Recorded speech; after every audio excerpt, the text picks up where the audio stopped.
57வது வசனம் சொல்கிறது, நஹ்னு خلقناكم, நாம் தான் உங்களை படைத்தோம்.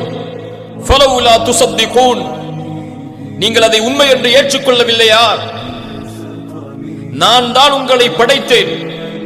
உங்களை படைத்த இறைவன் ஒன்றுமில்லாத ஒரு பெயர் கூற முடியாத இருந்த உங்களை படைத்தால் அந்த படைத்த இறைவன் மீண்டும் உங்களை உயிர் கொடுத்து எழுப்புவான் என்ற உண்மையை உங்களால் ஏற்க முடியவில்லையா? இதோ உதாரணங்கள். அஃபரஐதும் மா தும்னூன், உன் தாயுடைய கருவறையில் நுழைகின்ற அந்த இந்திரிய துளியை நீங்கள் கவனித்திருக்கிறீர்களா, பார்த்திருக்கிறீர்களா?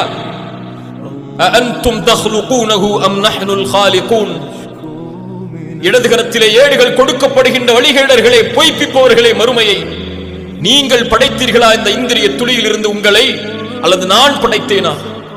என்ன கேள்வி பாருங்கள். நான் படைத்தேனா, நீங்கள் படைத்தீர்களா? அதற்கு உருவம் கொடுத்தவன் யார்? அதற்கு உயிர் கொடுத்தவன் யார்? 10 மாதங்கள் அந்த தாயுடைய கருவறையில் அதை பாதுகாத்தவன் யார்? வெளியே கொண்டு வர வைத்தவன் யார்? நீங்கள் குழந்தை பருவம், இளமை பருவம், வாலிப பருவம், முதுமை பருவத்தை அடையும் வரை உங்களை அந்த உருவமாக மனிதனாக மாற்றி வளர்த்தவன் யார்? நீங்கள் படைத்தீர்களா, நான் படைத்தேனா? நஹ்னு கத்தர்னா பைனகுமுல் மௌத் வமா நஹ்னு பிமஸ்பூகின். அது மட்டுமல்ல, படைத்தவன் உங்களுக்கு மரணம் என்ற ஒன்றையும் விதித்தான், நிலையாக்கினான். அது நடக்கும், நடந்தே தீரும்.